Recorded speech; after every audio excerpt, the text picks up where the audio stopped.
Welcome, ladies and gentlemen, to the Accent Training Podcast. My name is Pat.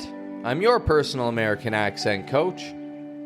And just like always, I'm here today to help you uncover sounds of the American accent that you may not have noticed otherwise, such as hidden W sounds.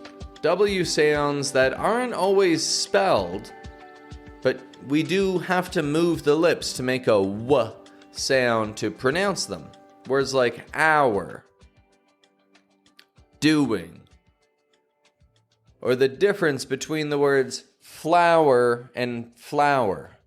I'll tell you what, they both sound the same, whether it's the flower in the kitchen or the flower in the garden. Same sound, because even though for that F-L-O-U-R, there's no W in it, we still make a clear W sound. So let's talk about when to do this. Now, this happens when a word that has a W glide diphthong. That's like an O, ow, or ew kind of sound. When that's followed by another vowel, that's going to get a w released. Like I said, even if the spelling doesn't have a W in it. Now, the W will be there sometimes. I'm not saying the W will never be there. Words like showing or newer, they have a W in them, obviously. But listen closely, because these words I'm going to tell you right now don't have a clear W. Such as going. I'm not just saying going, but I'm getting a W right in the middle. Going. We're going out. We're going out. Or how about this name here? Joey.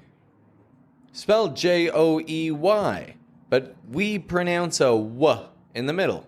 Joey. It's not just joy. If you pronounce that, it sounds more like joy, like happiness. Joey gets this flare in the corners of the lips. Makes a huge difference in your pronunciation. Joey. Where's Joey going? Where's Joey going? How about doing? No W spelling in there, but I'm hearing a W sound. Can you hear it? Doing. How are you doing? Or a lady's name. Chloe. Again, no W spelling, but a clear W sound. Chloe. What's Chloe doing today? Maybe she's going to Louisiana. Louisiana. Or Louisville. Also called Louisville. It really just depends on what state you're in. Some places call it Louisville. Some places call it Louisville. The point is, there's no W in the spelling, my friend, but we are pronouncing a W every time. Louis, Louis, and Louisiana. Now, how do you feel after learning all those? Do you feel like learning English is totally hopeless? Well, let's reframe that a little bit, my friend. What if it's not hopeless, but instead you've just become a little bit more aware of what the path in front of you looks like?